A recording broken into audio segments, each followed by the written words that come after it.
निर्गमन के पुस्तक 22वीं अध्याय को ध्यान करेंगे।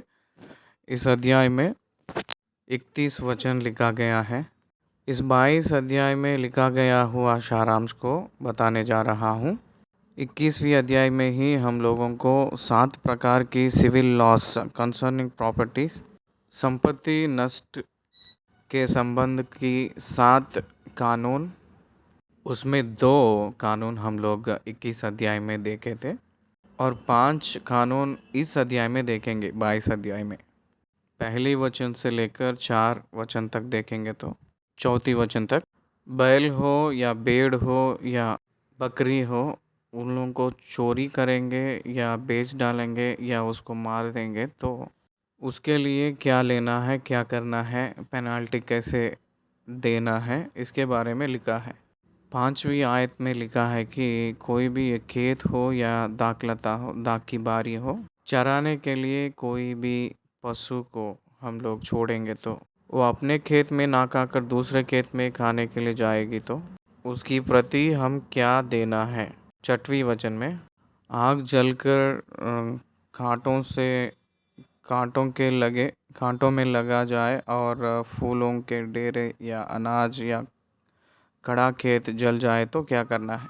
7वें वचन से लेकर 13वें वचन तक देखेंगे तो कोई किसी के ऊपर भरोसादार को खोलेंगे तो इसका मतलब यह है कि कोई भी व्यक्ति एक वस्तु किसी व्यक्ति के पास जो भरोसादार है उसके पास रखेंगे तो वो वहाँ खो गया हो या कुछ नष्ट हो गया हो तो उसको जो रखे गया है उस मालिक को क्या किस तरह से उसको मोल देना है उसके बारे में लिखा गया है। नहीं तो वो जो चोरी किया है वो व्यक्ति मिल जाएगा तो उसको क्या करना है, वो चोर क्या करना है उसके बारे में लिखा गया है। 15 वचन और 16 वचन देखेंगे तो वहाँ कोई दूसरों का कुछ वस्तु को लाएंगे, यानी उद्धार के मामले में हम लाएंगे तो वो नष्ट हो जाएगा तो क्या करना है उसके बारे में लिखा गया है। वैसे ही हम लोग क्षमा कीजिए 16 वचन से लेकर हम लोग 31 वचन तक देखेंगे तो वहाँ 9 प्रकार के कानून के बारे में लिखा गया है।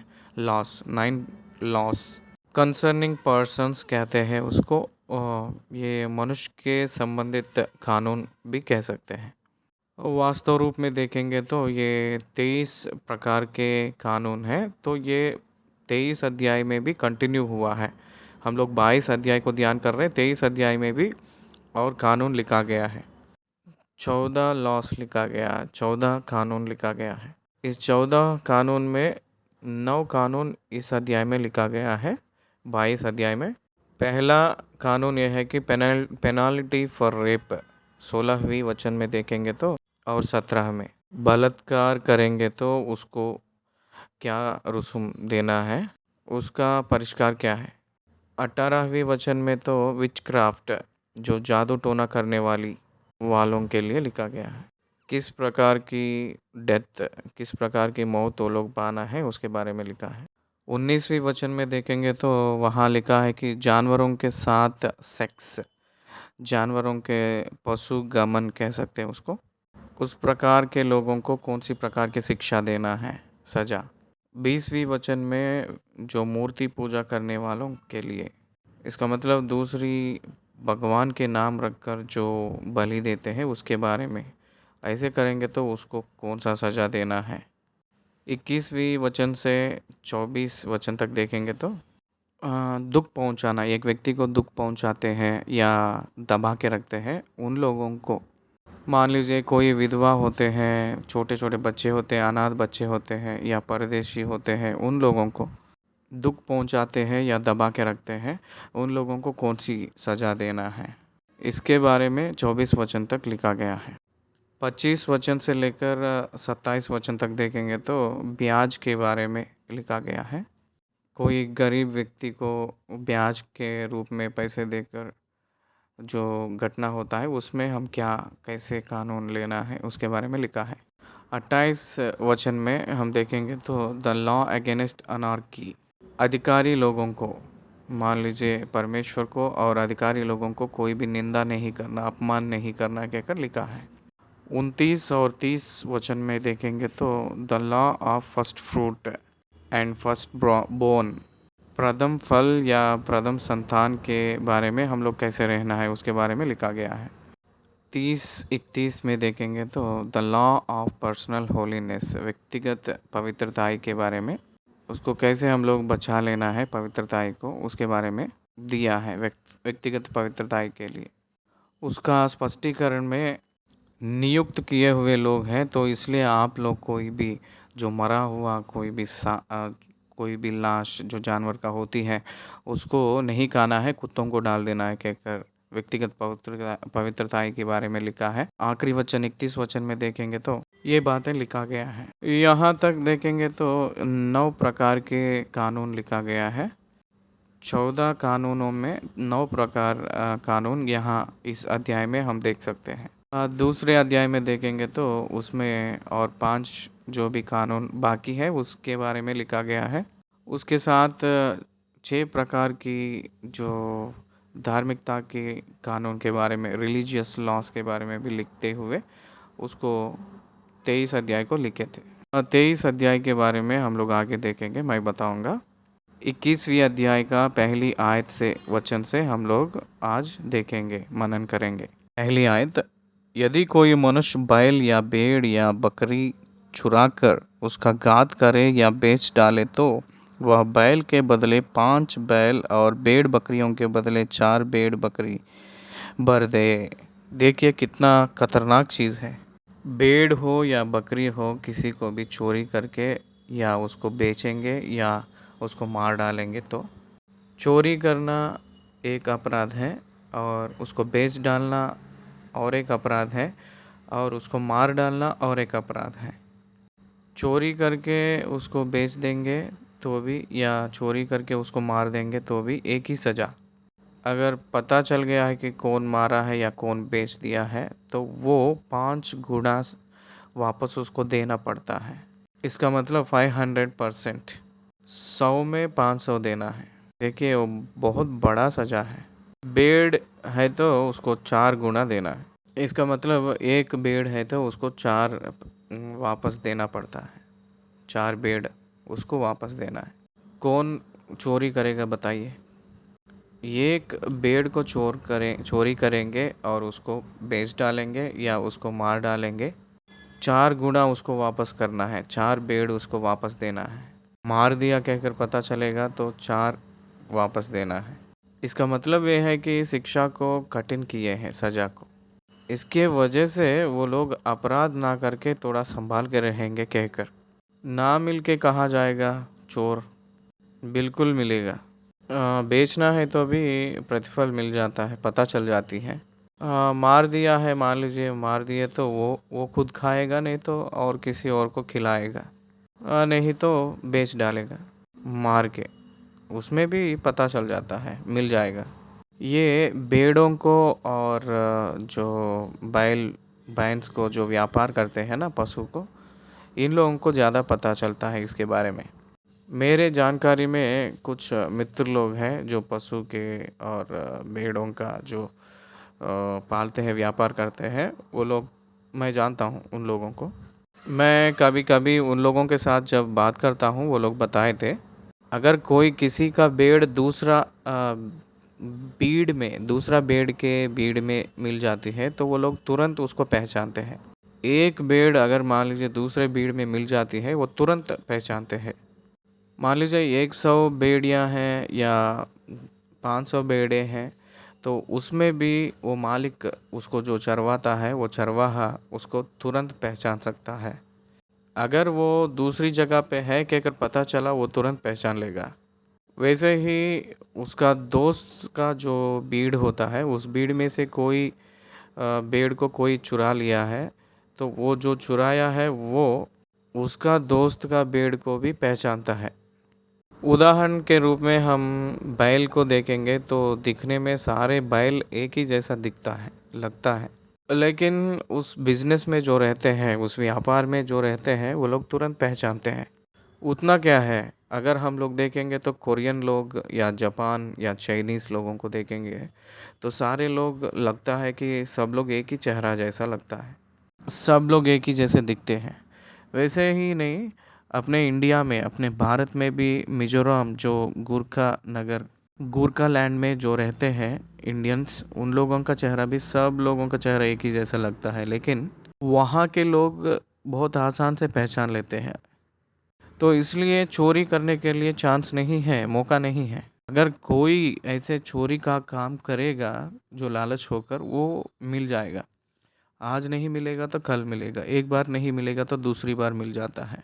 तब तो भी उसको देना ही पड़ेगा जो लिया है, जब पूरा न्याय होगा तब।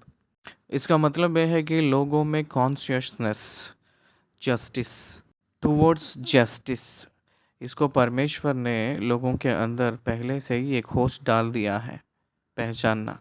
डायरेक्टली जो कानून होती है, वो लोग तुरंत पिटीशन दे देते हैं, अधिकारी के पास जाकर दे देते हैं। अधिकारी लोगों के पास या न्याय करने वालों के पास जाकर, अगर कोई भी छोटा सा कुछ गलती हो गया, उन लोगों को खड़ा करने के लिए जाकर वो लोग न्यायियों के सामने रख देते, अधिकारी के सामने रख देते थे उस ज़माने में। ये जो होश उन लोगों के अंदर थी, तो इसलिए वहाँ कानून बहुत तेज़ से चलती थी, बढ़ती थी, सब लोगों के ऊपर पेश होती थी। उसके वजह से सारे जो अपराध कम हो गया था। इंडिया में तो कोई पिटीशन देता ही नहीं, क्योंकि अगर पिटीशन देंगे तो अपमान होगा, कहकर अपमान ना होने के वजह से पिटीशन देते ही नहीं। पुलिस स्टेशन जाएंगे तो कुछ अपराध है कहकर मानते हैं इंडियंस। श्रीमान लोग पुलिस स्टेशन नहीं जाना है कहकर सोच रखते हैं इंडिया में। ये एक रिवाज के टाइप पे भारत में है। पुलिस स्टेशंस जो रखे हैं वो अपने लिए ही रखे हैं, अपना सेवा करने के लिए। कोर्ट जो रखे हैं वो भी अपने लिए ही रखे हैं, अपने लिए जो न्याय करने के लिए, समांतर न्याय करने के लिए ही वो रखे हैं। पुलिस स्टेशन हो या कोर्ट हो, उसको हम लोग इस्तेमाल करना चाहिए। अगर कोई उस पे जाएंगे तो न्याय के लिए, तो भारतवासियों ने अलग टाइप के रूप में देखेंगे कहकर, पर्टिकुलरली भारत देश में ऐसा होता है। कोई भी देखेगा तो क्या होगा कहकर सोचते हैं। मैं जो विचार किया था उसके बारे में देखेंगे तो ऐसा ही है, और दूसरे लोगों का सोच भी ऐसे है जो मैं पता कर लिया था थोड़े लोगों से। People feel that it is a crime to go to police station और टू द कोर्ट। इसलिए भारत देश में सत्वर समांतर रूप में न्याय नहीं होती है। हो रहा है, नहीं हो रहा है, इजराइल देश में ऐसा नहीं है। अगर कोई भी कुछ गलत किया है तुरंत उसको ले आते हैं और उसको सज़ा देते हैं, इमीडिएटली पनिशमेंट। इसलिए देखिए अपने भारत में, इंडिया में मोटर बाइक में अगर हम लोग जाएंगे तो हेलमेट कंपलसरी कहते हैं, हेलमेट बहुत ज़रूरी है कहते हैं। ये जो कानून जारी करके 2 साल हो गया है तो भी 90 साल तक 90% के लोग हेलमेट नहीं लगाते हैं। क्षमा कीजिए, कॉल आ गया है। ये जो टैक्स दे डालते हैं ना, पेनाल्टी डालते हैं जो पुलिस लोग, उसमें 1% ही वो लोग सज़ा या पेनाल्टी डालते हैं जो हेलमेट नहीं लगाते हैं, क्योंकि उन्हीं को रोटेशन करते रहते हैं। It is the collection of the fund हो गया है, लेकिन कानून तो जारी नहीं हो रही है। कानून बहुत परफेक्टली रन होना चाहिए, तो वो कॉन्शियसनेस होना चाहिए, वो इजरायली लोगों में बहुत अच्छे रूप में है, क्योंकि उसका बुनियाद यहाँ डाला है। इस अध्याय में हम देख रहे हैं बाइबल में, एक बैल हो या भेड़ हो उसको मार देंगे या बेच डालेंगे, तो अगर जो आपका नहीं है उसको बेच डालेंगे तो उसको खा लेंगे, तो बैल के लिए तो 5 गुना और भेड़ के लिए है तो 4 गुना देना है। दूसरी वचन, यदि चोर सेंध लगाते हुए एक पकड़ा जाए और उस पर ऐसी मार पड़े कि वह मर जाए तो उसके खून का दोष ना लगे। चोर कोई पकड़ा गया है तो उसको बहुत भयंकर मारते हैं। अगर ऐसे मारेंगे तो सज़ा नहीं है, उसको तो मार मार के खून बहा दिए हैं कहकर जो लोग मारे हैं उन लोगों को सज़ा नहीं होती है। देखिए तीसरी वचन, यदि सूर्य निकल चुके तो उसके खून का दोष लगे, अवश्य है कि वह हानि को भर दे। क्योंकि रात में कोई चोरी करते समय पकड़ा गया, उसको मार दिए हैं तो सज़ा नहीं मिलेगा जो मारे मारे थे।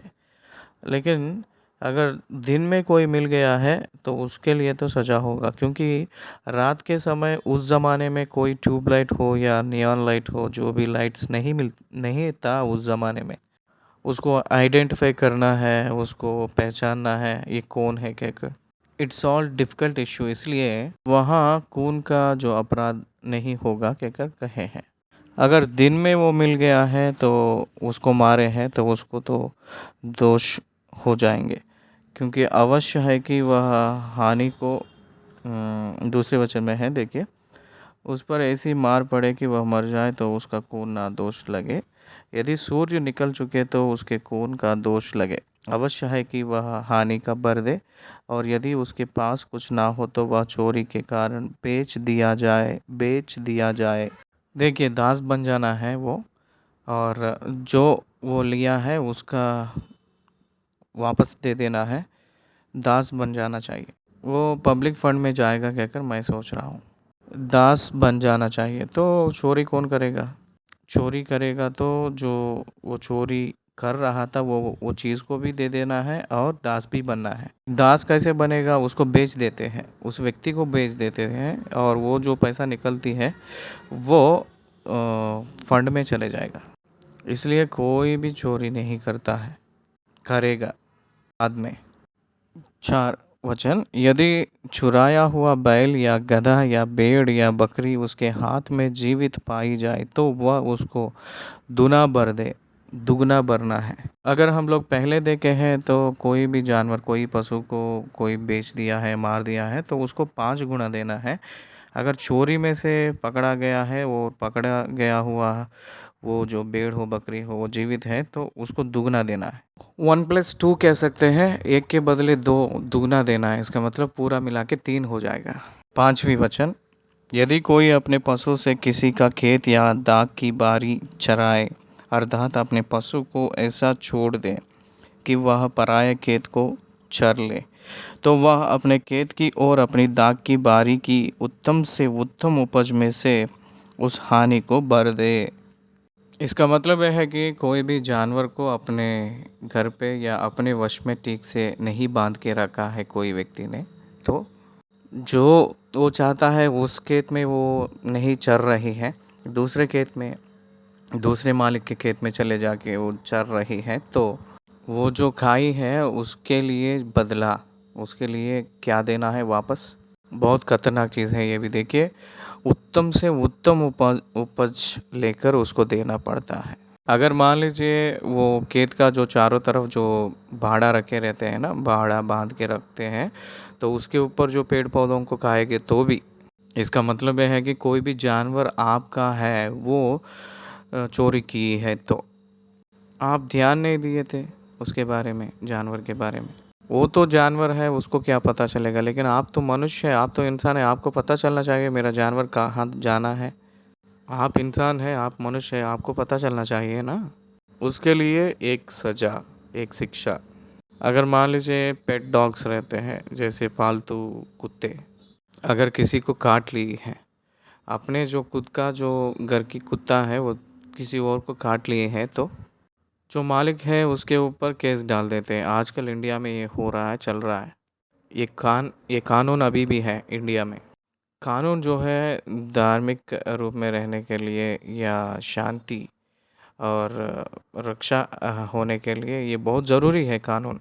मनुष्यों के ऊपर है या और संपत्ति के ऊपर भी, अगर ये कानून बहुत अच्छा है, अच्छा चल रहे हैं, मनुष्यों के ऊपर हो या संपत्ति के ऊपर हो, परफेक्टली जो कानून अच्छा से हो रही है प्रभुता, तब अपराध करने के लिए डरते हैं। आजकल भारत देश में तो छोटे बच्चों के ऊपर और औरत लोग, लड़की, स्त्री लोगों के ऊपर जो कानून बहुत अच्छे हैं, लेकिन उस कानून को इस्तेमाल करना और उसको उसको चलाना, ये बहुत कम रूप में दिख रहा है भारत देश में। इसी कारण के वजह से स्त्री लोगों के ऊपर 1 मिनट में 4 स्त्री लोगों के या लड़कियों के ऊपर बलात्कार होना या उन लोगों को सताना और उन लोगों को मार देना, ये पूरी घटना हम देख सकते हैं। बहुत बल के रूप में कानून बना लिए थे, सामर्थ्य कानून बनाए हैं, लेकिन उसको छेद करते हुए जाते हैं। न्याय के जो अधिकारी हैं वो, न्याय का प्रशासन जो है वो अपने काम अपने खुद करते हुए आगे बढ़ेंगे, तो ये पॉलिटिकल प्रशासन जो है ना, ये प्रशासन और एग्जीक्यूटिव प्रशासन, ये दोनों साथ में रहकर उसको सपोर्ट करेंगे जो न्याय प्रशासन को, तब बहुत अच्छे से अपना भारत आगे बढ़ सकती है। अपराध कंट्रोल में आ जाएगा, अपराधों ने कंट्रोल में आ जाएगा, और घूस भी इसका कारण हो रही है रोकने के लिए। देखिए, हम लोग ये 5 वचन को ही हम ध्यान कर रहे हैं, कितने गहरे बात हम देखे हैं। छठवीं वचन में देखेंगे तो केयरलेसनेस, लापरवाह।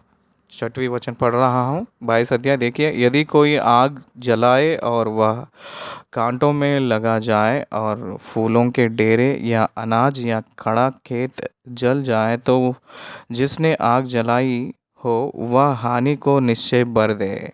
देखिए, खेत बगल बगल में ही सटे रहते हैं, तो खटली जो पेड़े जो भी हैं उसको चारों तरफ किनारे में डाल लेते हैं, ताकि हमारा भाग ये है, आपका भाग वो है कहकर उसको कभी कभी जला लेते हैं। खेतों को भी कभी कभी जलाते हैं पूरा ख़त्म करने के लिए जो अंत में, तो उस समय ये जो पार्टीशन डाल लिए हैं चारों तरफ बाड़ा के रूप में जो डाल लिए हैं, उसको भी लगकर वो जलने लगती है और आग बढ़ने लगती है।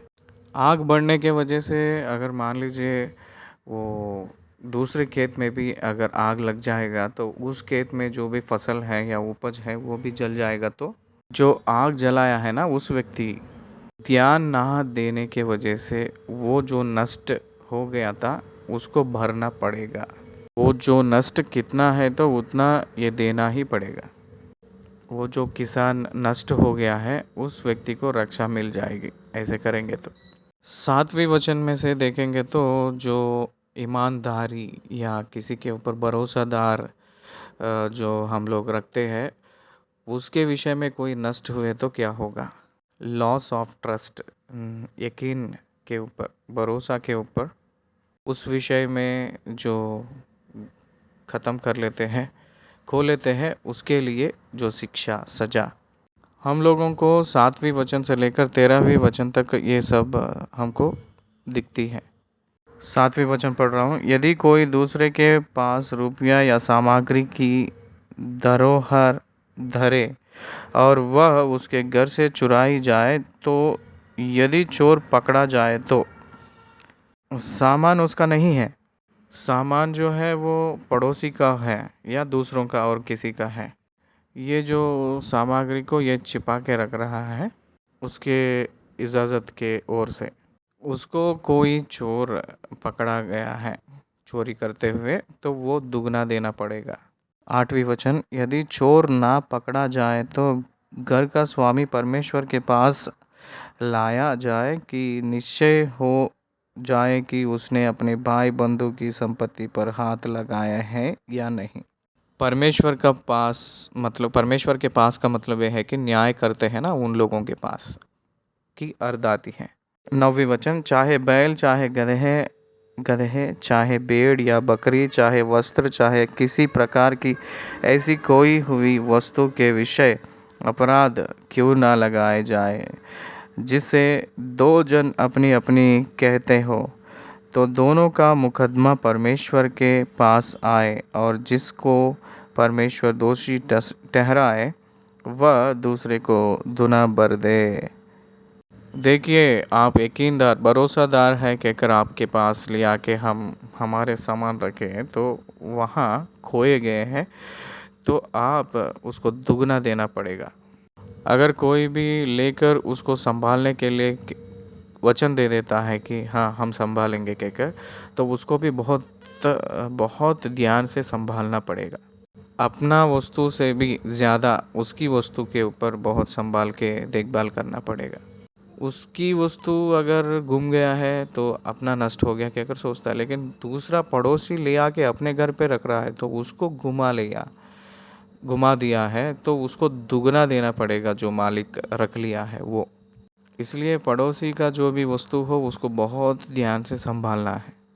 उस विषय के बारे में यहाँ लिखा गया है। 10वीं वचन, यदि कोई दूसरों को गधा या बैल या भेड़ बकरी या कोई पशु रखने के लिए सौंपे और किसी के बिना देखे वह मर जाए या चोट खाए या हक दिया जाए।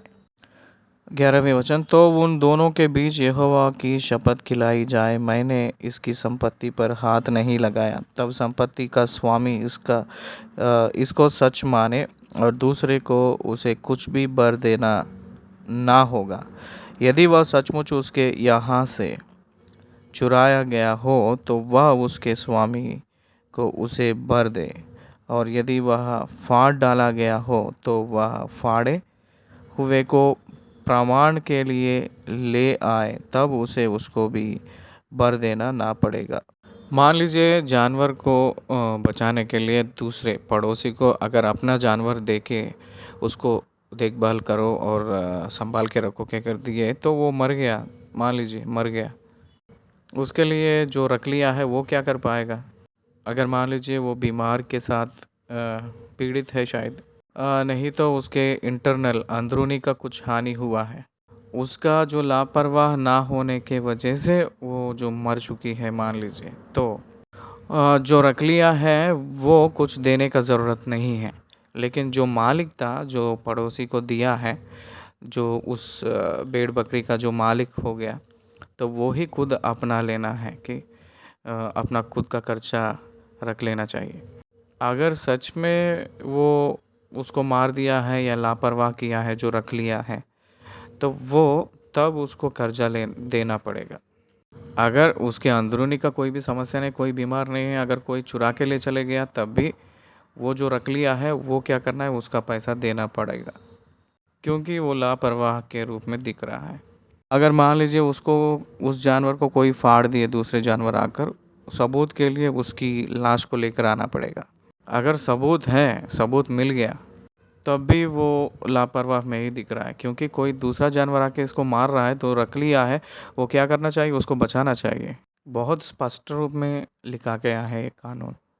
तो इसका मतलब ये है कि कोई भी कहीं भी किसी का वस्तु को नुकसान नहीं करना है, किसी का चुराई नहीं करना है, किसी का लापरवाह नहीं करना है कहकर, और कोई वस्तु अपने पास रखा है तो अपने वस्तु से भी उसकी वस्तु को बहुत अच्छा से संभाल के रखना है, देखभाल करना है कहकर, ये पूरी कानून हम लोगों को लिखा गया है।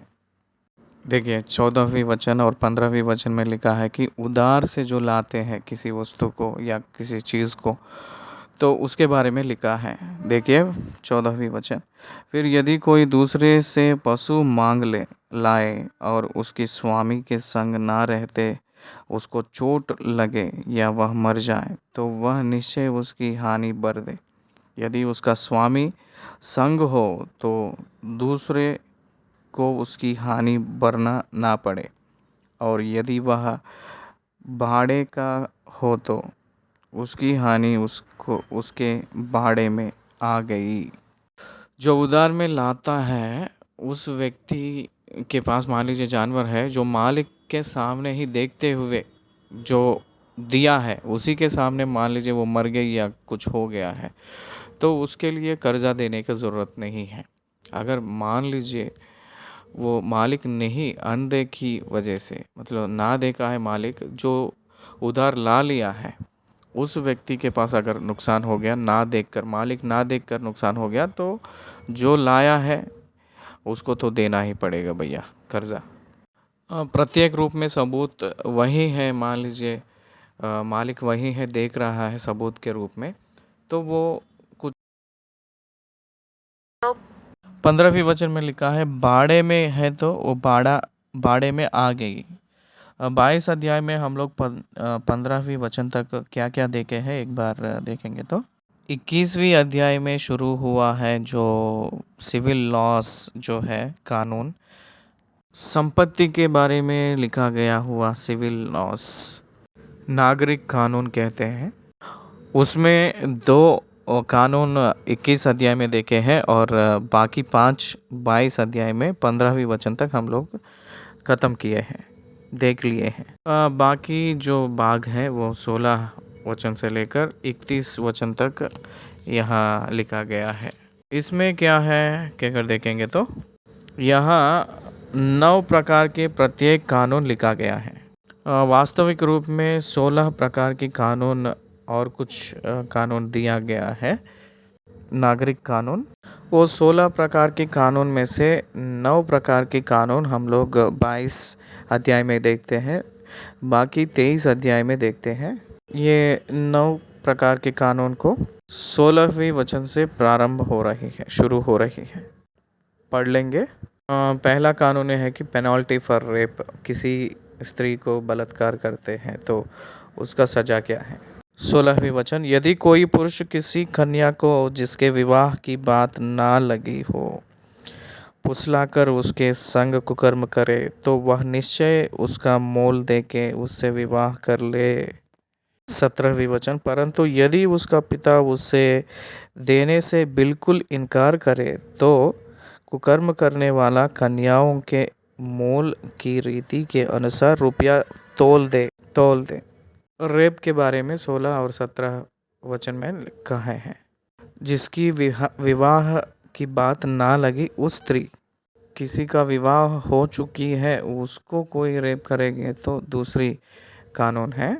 अगर वो कोई खेत में होकर चिल्लाती रहती है तो उनको छोड़ देते हैं, जो रेप किया है, बलात्कार किया है, उसको पकड़ लेते हैं। अगर मान लीजिए वो चिल्लाई नहीं है, किसी को बुलाई नहीं है, और जो जिसकी साथ मंगनी हो चुकी है वो व्यक्ति ने अगर कंप्लेंट किया है, मुकदमा डाल दिया है कि इनके पास कन्यत्व नहीं है कहकर, तो दोनों को मार देते। जो खेत में जो किए हैं उन दोनों को मार देते हैं, आदमी और औरत दोनों को। लेकिन यहाँ जो मंगनी नहीं हुई है उस स्त्री के बारे में कह रहा है। शादी की बात तो आगे है, लेकिन कम से कम मंगनी भी नहीं होती है, वो उसके बारे में लिखा गया है। इसका मतलब कन्या लोगों को कोई व्यक्ति ने फुसला के मैं आपसे शादी कर लूँगा, आपसे ये करूँगा कहकर अगर मान लीजिए कुकर्म कर दिया है, तो उसके पिता, जो लड़की के पिता शादी करने के लिए उसको कहता है, लड़का को, उसको मोल कहते हैं। मोल का मतलब यह है कि आदमी लोग औरत लोगों को देने के जो भी संपत्ति हो या जो भी पैसा हो उसको मोल कहते हैं। दहेज जो है स्त्री लोग ने पुरुष को देने का चीज़ है, लेकिन मोल जो है पुरुष लोग स्त्री को देने वाले का जो कार्यक्रम है उसको मोल कहते हैं। दहेज और मोल अंतर है। लड़की का पिता कितना वो मांगता है उतना देना पड़ेगा। अगर उस पिता को पसंद नहीं, बिल्कुल पसंद नहीं है कि उसकी बेटी को वो जो बलात्कार किया है या कुकर्म किया है उस व्यक्ति को देने के लिए कन्या लोगों का मोल कहकर एक प्रतीक रहता है, वो पेमेंट जो है वो दे देगा तो बस है, उस प्रकार का सज़ा उस व्यक्ति को मिलेगी। तो इसको रेप कह सकते हैं, क्योंकि रेप के नीचे ही ये घटना आती है। क्योंकि वो जो व्यक्ति फुसला कर जब लिखा गया है, ये लड़की का गलती नहीं है, लड़का का ही आएगा। ये कुकर्म के बारे में आप याद रख लीजिए ये शब्द को। विलफुल्ली वो लोग दोनों एक होना वो दूसरी बात है, मतलब दोनों मन एक होकर एक तन होना वो दूसरी बात है। वो प्रेम की बात कह सकते हैं उसको, वो जो शादी के मामले में आएगी। ना विलफुल होकर डिसेटफुल, मतलब धमकी देते हुए, धोखा देते हुए, धमकी नहीं धोखा। अगर फुसला कर मैं शादी कर लूँगा, नहीं तो ब्लैकमेल करते हुए, धमकी भी कह सकते हैं। शादी भी करना है और उसका मोल भी देना है। अगर पिता को पसंद नहीं है तो स्पेशल मोल देकर, कन्या की मोल कहते हैं, वो बहुत बड़ी धन कह सकते हैं उसको, उसको देना पड़ेगा। ऐसे एक प्रत्येक रूप में कानून है, बलात्कार के विषय में लिखा गया है। 18 वचन में डेथ फॉर विचक्राफ्ट, जो जादू टोना करते हैं ना उन लोगों के बारे में। 18 वचन में लिखा है, तू जादू टोना करने वाली को जीवित रहने ना देना। जादू टोना सौल राजा के समय में तो कानून ही बना दिया था, मार दिए थे। जो लोग जादू और टोना करते हैं, जो दुष्ट आत्माओं को इस्तेमाल करके, वो लोग अपने ऊपर उस दुष्ट आत्माओं को बुलाकर मंत्र करते हैं, उन लोगों को मार दे कहकर कहा था, मार डाला जाए, यही यहाँ भी दिख रही है। 18वीं वचन में विचक्राफ्ट, ये जो जादू टोना वाला करते हैं ना, इन लोगों को मार देना चाहिए कहकर कह रहा है। 19वीं वचन में पशु गमन के बारे में लिखा है, जो कोई पशु गमन करे वह निश्चय मार डाला जाए के लिखा है। पशु गमन, स्त्री हो या पुरुष हो, कोई भी पशु ही खुद चाहता है या पशु ही उस स्त्री के ऊपर आना चाहता है, तो वैसे कोई भी स्त्री ऐसा करती है उसके सामने खड़े होकर या उसको फुसलाती है, या कोई पुरुष खुद बलात्कार करेगा जो कोई जानवर को, मान लीजिए भेड़िया या मान लीजिए बाइंस, ऐसे जो भी जानवर होते हैं उसके साथ सेक्स जो करने के लिए प्रयास करता है, कोशिश करता है, तो उन लोगों के बारे में, घोड़ों से जो करते हैं उन लोगों को भी, सारे जानवर से जो भी पशु गमन करता है, स्त्री हो पुरुष हो, उन लोगों को मार डालना चाहिए। क्योंकि एड्स जो बीमार है उसका कारण यही है, पशु गमन। एड्स का बीमारी आने का कारण यही काम है, जो पशु गमन। अफ्रीकन कंट्री में एप्स जो होते हैं, जो चिंपांजी कहते हैं, उस टाइप का जो भी जात में, उसके साथ जो पशु गमन किए, सेक्स किए हैं, उसी के वजह से एड्स आई कहकर बहुत लोग जानते हैं। ये इस विषय के बारे में 19वीं वचन में लिखा है। और 20वीं वचन में देखेंगे तो जो कोई यहोवा को छोड़ किसी और देवता के लिए बलि करे उसका सत्यानाश किया जाए। सत्यानाश से भी अच्छी बात है कि मार डाला जाए, कंडेम्ड फेलो कहते हैं। सत्यानाश करने के लिए कह रहा है। ए डेथ फॉर आइडोलेटरी, आइडोलेटरी और आइडोलेटरी और अडल्टरी, इन दोनों का एक ही सज़ा है कि डेथ, मार डालना चाहिए। अडल्टरी का मतलब यह है कि व्यभिचार, और आइडोलेटरी का मतलब यह है कि मूर्ति पूजा। 21वीं वचन में देखेंगे तो जो अनाथ बच्चे हो या विधवा हो, इन सभी लोगों को जो दबा के रखते दबाव में, तो उन लोगों को अगर ऐसे दबा के रखेंगे तो उनका सज़ा क्या होगा उसके बारे में वीकर सेक्शन कहते हैं। ये पूरा 21 वचन से 24 वचन तक लिखा है, मैं पढ़ रहा हूँ, ध्यान से देखिए। 22 अध्याय 21 वचन, निर्गमन, तुम परदेशी को ना सताना और ना उस पर अंधेर करना, क्योंकि मिस्र देश में तुम भी परदेशी थे। किसी विधवा या अनाथ बालक को दुख ना देना। यदि तुम ऐसों को किसी प्रकार का दुख दो और वे मेरी दुहाई दे, तो मैं निश्चय उनकी दुहाई सुनूंगा।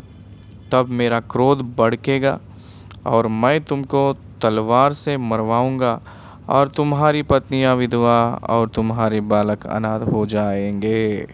आप जानते हैं ना परदेशी का मतलब क्या होता है, क्योंकि आप लोग भी मिस्र देश में परदेशी होकर थे। तो आप लोग जब गिड़गिड़ाए थे तो मैं आप लोगों को छुटकारा दे दिया है। तो इसलिए परदेशी को दीन अवस्था में उसको सताना नहीं कहकर कह रहे हैं। विधवाओं को और अनाथ बच्चों को सताना नहीं। बहुत संभाल कर रहना, क्योंकि अगर वो लोग दुहाई देंगे परमेश्वर को, हमको ये व्यक्ति सता रहा है, तो परमेश्वर हमको बहुत भयंकर सजा देगा। वीकर सेक्शंस को कोई भी सताते हैं तो परमेश्वर ज़रूर सुनता है। आजकल बहुत बड़ी समस्या यह है कि अगर परमेश्वर सुन रहा है तो क्या कर रहा है कहकर कहते हैं। परमेश्वर के न्याय के दिन उन लोगों के जैसे लोगों को जो सताते हैं, उन लोगों को बहुत भयंकर सजा होता है कहकर भूलना नहीं। उन लोगों को किसी प्रकार के रूप में सताएंगे, जो विधवा हो, परदेशी हो या अनाथ बच्चे हो, तो उन लोगों के लिए मेरी क्रोध आपके ऊपर होगा। आपके पत्नियां विधवा हो जाएंगे, आपके बच्चे अनाथ हो जाएंगे कहकर कह रहे हैं। उतना क्रोध है परमेश्वर को वीकर सेक्शन को अगर कोई सताएगा तो। परमेश्वर चुप नहीं बैठेगा जो वीकर सेक्शन को कुछ करेंगे तो। यदि तू मेरी प्रजा में से किसी दिन को जो तेरे पास रहता हो रुपया का ऋण दे तो उससे महाजन के समान ब्याज ना लेना। गरीब लोगों को ब्याज नहीं देना है। जो ब्याज नहीं होता है वो जो ऋण दे सकते हैं। आजकल हम देखेंगे तो बहुत कम ब्याज में पैसे देते हैं जो सरकारी लोग। ड्वाक्रा महिला कहकर कुछ प्रोग्राम्स रख के 25 एनपी में देते हैं। और कम देने वाले भी हैं। कुछ ब्याज ना लेकर भी ऋण देने वाले भी हैं। ये पूरा परमेश्वर की लिखा हुआ ये ग्रंथ में, परमेश्वर का आत्मा से लिखा हुआ ये ग्रंथ में जो है वो ही है। आजकल दुनिया में जो चल रहा है ये पूरा बाइबल में जो है उसी का एक्सटेंशन भी करके इस्तेमाल करते हैं। उनमें से निकाला गया हुआ न्याय का सूत्र ही है। तो इसलिए कोई गरीब व्यक्ति को पैसे देंगे तो उसका ब्याज नहीं लेना। 26 आयत, यदि तू कभी अपने भाई बंधु के वस्त्र को बंधक करके रख भी ले तो सूर्य के अस्त होने तक उसको लौटा देना, क्योंकि वह उसका एक ही ओढ़ना है। उसकी देह का वही अकेला वस्त्र होगा, फिर वह किससे ओढ़ कर सोएगा। देखिए लोग में कितने गरीब लोग हैं। वस्त्र को भी कोई भी दे देगा तो उसको भी रखने वाले भी रहते हैं दुनिया में। पॉवर्टी कितने हिसाब में है देखिए। इसलिए कोई भी गरीब रहते हैं उन लोगों को, गरीब लोग अपने बीच में ही रहते हैं कहकर परमेश्वर ने कहे थे। तो इसलिए गरीब लोगों को कोई भी तरस खाता है तो वो लोग परमेश्वर को उधार दिए हुए समान है कहकर कहते हैं। परमेश्वर की आशीष जो गरीब लोगों के ऊपर करुणा दिखाते हैं उन लोगों के ऊपर वो आती है। तो इसलिए उन लोगों को सताने वालों के ऊपर कठिन शिक्षा सजा भी आती है। 28 पद में लिखा है, परमेश्वर को श्राप ना देना और ना अपने लोगों के प्रधान को श्राप देना। इसमें 16 कानून में से ये एक 16 कानून में से 7वीं कानून है, अधिकारी को श्राप ना देना। पौलुस ने क्षमा मांगा था पौलुस ने, क्योंकि वो अधिकारी है कहकर नहीं पता कहकर जब पता चला कहा था तो वो क्षमा मांग लिया था। तो इसलिए अधिकारी को श्राप नहीं देना है। आज भी हम जब रिकॉर्ड कर रहे हैं उस समय हो रहा था। हमारे मुख्यमंत्री हाई कोर्ट जजेस के ऊपर और सुप्रीम कोर्ट एक जज के ऊपर पिटीशन हाई कोर्ट के ऊपर दिया, हाई कोर्ट में दिया था, सुप्रीम कोर्ट में दिए थे। वो एथिकल नहीं है कहकर बहुत बड़ी चर्चा आज चल रही है। आजकल अधिकारी को अपमान करना या निंदा डालना, इसका मतलब यह है कि न्याय करने वाला को श्राप नहीं देना है कहकर कह रहे हैं। आपकी परमेश्वर को श्राप नहीं देना, इसका मतलब यह है कि वहाँ जो जज होते हैं, न्याय करते हैं, उसी को परमेश्वर के रूप में मानते हैं, क्योंकि वो न्याय कर रहा है। इसलिए श्राप परमेश्वर को नहीं देना, इसका मतलब है कि नॉट गॉड, ओनली जज जो न्याय कर रहा है उसके बारे में। न्यायाधिपति जो न्याय का अधिपति होता है उसको श्राप नहीं देना है कहकर कह रहे हैं। उन लोग किस वजह से सज़ा डालते हैं? अच्छाई के लिए सज़ा डालते हैं। आप बुरा नहीं करेंगे तो सज़ा नहीं डालेंगे ना वो लोग। तो इसलिए समाज की सुरक्षा के लिए और लॉ एंड ऑर्डर के लिए वो लोग इसलिए कर रहे हैं, इसलिए उनको कुछ भी नहीं कहना है और कुछ भी नहीं करना है। Sometime police uses third degree, उसके लिए नियम और कानून भी है। उसके लिए तो कोई भी प्रजा गलती नहीं बताते हैं। एक कठिन चोर मिल गया है मान लीजिए, उसके लिए तो थर्ड डिग्री इस्तेमाल करते हैं। इस्तेमाल किए हैं तो इसलिए उसको कोई भी गलती नहीं दिखाते हैं। इसलिए हम लोग यहाँ ध्यान देंगे तो कोई भी किसी न्याय को श्राप नहीं देना चाहिए कहकर कह रहे हैं परमेश्वर ने। और 29 और 30 अध्याय वचन को देखेंगे। 29 और 30 वचन, अपने खेतों की उपज और फलों के रस में से कुछ मुझे देने में विलंब ना करना, अपने बेटों में से पहलौठे को मुझे देना। वैसे ही अपनी गायों और भेड़ बकरियों के पहलौठे भी देना। 7 दिन तक तो बच्चा अपनी माता के संग रहे और 8वें दिन तो उसे मुझको दे देना। 7 दिन माता के पास रहना, इसका मतलब यह है कि वो दूध पीना है ना, इसलिए वैसे कहे हैं। उसके बाद दे दो कहकर कह रहे हैं। 8वें दिन कोई बच्चों को ले आके प्रतिष्ठित कर देते हैं, ये परमेश्वर का है कहकर, बच्चों को, पहलौठा को। तो इसलिए ये सारे जो दान है ऐसे करना है कहकर कह रहे हैं। लास्ट 31 वचन देखेंगे तो लॉ ऑफ पर्सनल होलीनेस, पवित्रताई को बचा लेना है। इसका मतलब परमेश्वर ने पवित्र और अपवित्र वस्तु, जानवर, ये सबको अलग अलग कर दिया था यहूदी लोगों के वजह से। तो उसमें जो मांस के विषय में कैसा रहना है कहकर, क्योंकि आप मेरे लिए नियुक्त किए गए हैं, प्रतिष्ठित किए गए हैं। मैदान में फाड़ा हुआ पड़ा मिले उसके मांस ना खाना, उसको कुत्तों के आगे फेंक देना। किसी जानवर से वो फाड़ा गया है, मतलब मर गई है, उस मांस को कोई भी नहीं खाना, फेंक देना है। तो उसको एक प्रत्येक रूप में रख रहे हैं। किसको? जो परमेश्वर नियुक्त किया उस व्यक्तियों को प्रतिष्ठित प्रतिष्ठित कर लिया है, सेट ये पार्ट। सब लोगों के जैसा नहीं रहना है, एक स्पेशल रूप में रहना है। जो परमेश्वर के प्रतिष्ठित किए हुए लोग, सब लोग तो खा सकते हैं, लेकिन जो परमेश्वर के लिए जो प्रतिष्ठित करते हैं उन लोगों को नहीं देना। लेवी लोगों के लिए तो ये बहुत पवित्रताई के रूप में है। पवित्रताई को बचाने के लिए बहुत खास चीज़ होता है लेवी लोगों के लिए। तो इसलिए ये 31 वचनों में से हम ये पूरे स्पष्टीकरण रूप में हम लोग देख रहे हैं, क्योंकि ये सिविल लॉस कहते हैं, क्रिमिनल लॉस, नागरिक कानून है, क्रिमिनल कानून कहते हैं। इसको कैसे चलाना है, इसको व्यवस्था कहते हैं। परमेश्वर दिया हुआ व्यवस्था है, पीनल कोड। इसकी वजह से लोगों को रक्षा होती है और कोई चीज़ चुरा ही नहीं सकते हैं। उसके बाद हम लोग 16 कानूनों में से हम 7 देखे हैं, 7 नहीं 9 देखे हैं, और बाकी जो भी है हम लोग 23 अध्याय में देखते हैं। 23 अध्याय में हम लोग देखेंगे, उस अध्याय में हम आपको बताएंगे। धन्यवाद। इस अध्याय समाप्त हुई है।